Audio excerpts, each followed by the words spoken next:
อริยสัจจากพระโอษฐ์ภาคปลายหน้า954เรื่องการเห็นกายและเวทนาอย่างไรจึงเป็นเหตุให้จิตหลุดพ้นดูก่อนอคิเวสนะกายนี้มีรูปประกอบด้วย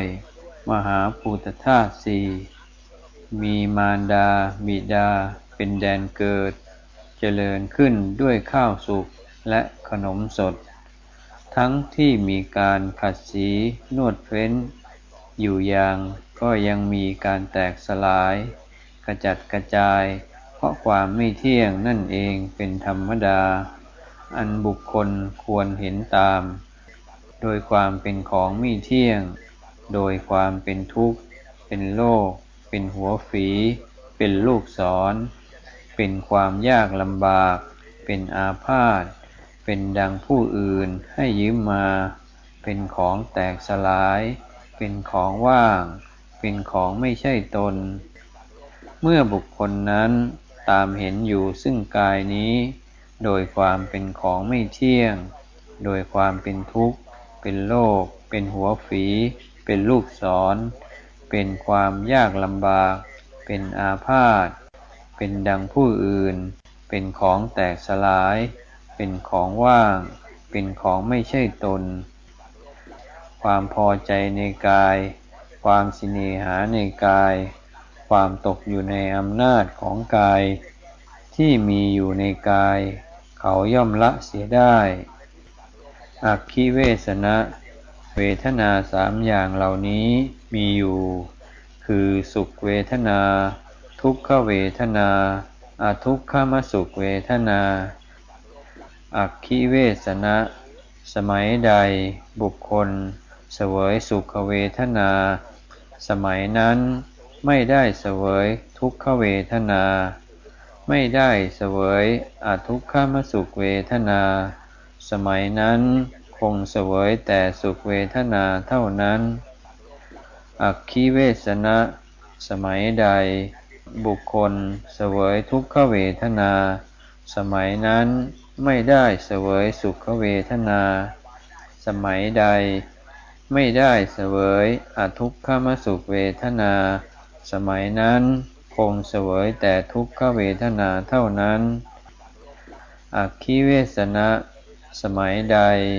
บุคคลเสวยอทุกขมสุขเวทนาสมัยนั้นไม่ได้เสวยสุขเวทนาไม่ได้เสวยทุกขเวทนาสมัยนั้นคงเสวยแต่อทุกขมสุขเวทนาเท่านั้นอักขิเวสนะสุขเวทนาเป็นของไม่เที่ยงเป็นของปรุงแต่งเป็นของอาศัยการเกิดขึ้นมีความสิ้นไปเป็นธรรมดามีความเสื่อมไปเป็นธรรมดามีความจางคลายไปเป็นธรรมดามีความดับไปเป็นธรรมดาอักขิเวสนะแม้ทุกขเวทนาก็เป็นของไม่เที่ยงเป็นของปรุงแต่งเป็นของอาศัยกันเกิดขึ้นมีความสิ้นไปเป็นธรรมดามีความเสื่อมไปเป็นธรรมดามีความจางคลายไปเป็นธรรมดามีความดับไปเป็นธรรมดาอักขิเวสนะแม้อทุกขมสุขเวทนาก็เป็นของไม่เที่ยงเป็นของปรุงแต่งเป็นของอาศัยกันเกิดขึ้นมีความสิ้นไปเป็นธรรมดามีความเสื่อมไปเป็นธรรมดามีความจางคลายไปเป็นธรรมดามีความดับไปเป็นธรรมดาอักขิเวสนะ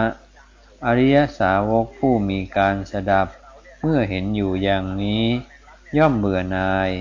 แม้ในสุขเวทนาแม้ในทุกขเวทนาแม้ในอทุกขมสุขเวทนาเมื่อเบื่อหน่ายย่อมคลายกำหนัดเพราะคลายกำหนัดย่อมหลุดพ้นเมื่อหลุดพ้นแล้วย่อมมีญาณอย่างรู้ว่าหลุดพ้นแล้วอริยสาวกนั้นย่อมรู้ชัดว่าชาติสิ้นแล้วพรหมจรรย์อยู่จบแล้วกิจที่ควรทำ ได้ทำสำเร็จแล้วกิจอย่างอื่นที่จะต้องทำเพื่อความหลุดพ้นอย่างนี้มิได้มีอีกดังนี้อัคคิเวสนะภิกษุผู้มีจิตหลุดพ้นแล้วอย่างนี้แล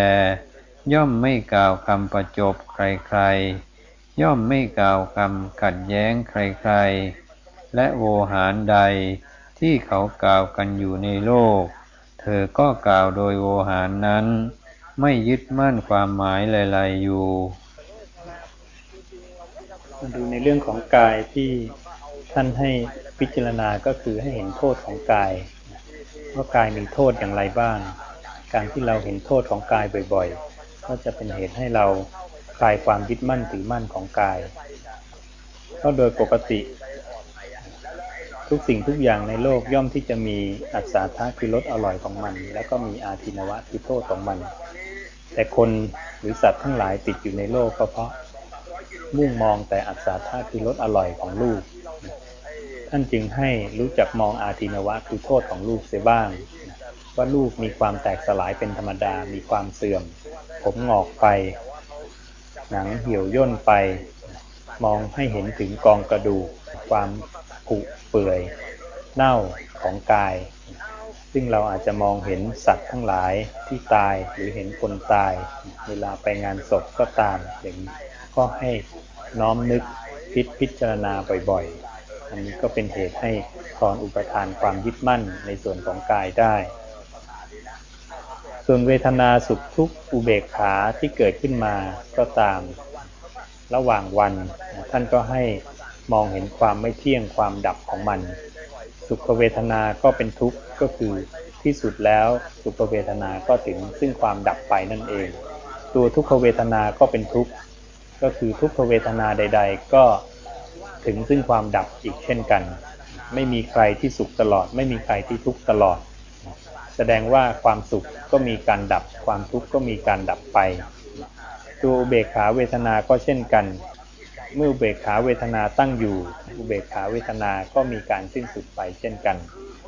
และท่านให้สังเกตว่าขณะที่เรามีสุขเวทนาขณะนั้นไม่มีทุกข์และก็ไม่มีอุเบกขาขณะที่มีความทุกข์ขณะนั้นก็ไม่มีสุขไม่มีอุเบกขาขณะที่มีอุเบกขาขณะนั้นก็ไม่มีสุขไม่มีทุกข์แสดงว่าจิตเนี่ยจับได้ทีละอารมณ์อันนี้ก็จะเป็นความรู้ของเราอย่างหนึ่งถ้าเราสังเกตจิตไปเรื่อยๆขณะที่จิตนั้นรู้สิ่งใดสิ่งหนึ่งมันจะไม่รู้สิ่งอื่นทั้งที่ธรรมชาติเหล่านั้นก็มีอยู่แต่ถ้าจิตไม่เข้าไปรับรู้ธรรมชาติเหล่านั้นก็ถึงซึ่งความไม่มีนั่นเองถ้าใครมาฝึกอยู่อย่างนี้ใครมารู้มาเห็นอยู่อย่างนี้นะพระผู้มีพระภาคเจ้าก็บอกว่าจะเป็นเหตุให้จิตของเราเนี่ยหลุดพ้นจากอาสวะทั้งหลายได้อันนี้ก็เป็นวิธีการฝึกฝนอบรมจิตของเราที่จะมองกายอย่างไรมองเวทนาอย่างไรเพื่อให้หลุดพ้นจากอาสวะกิเลส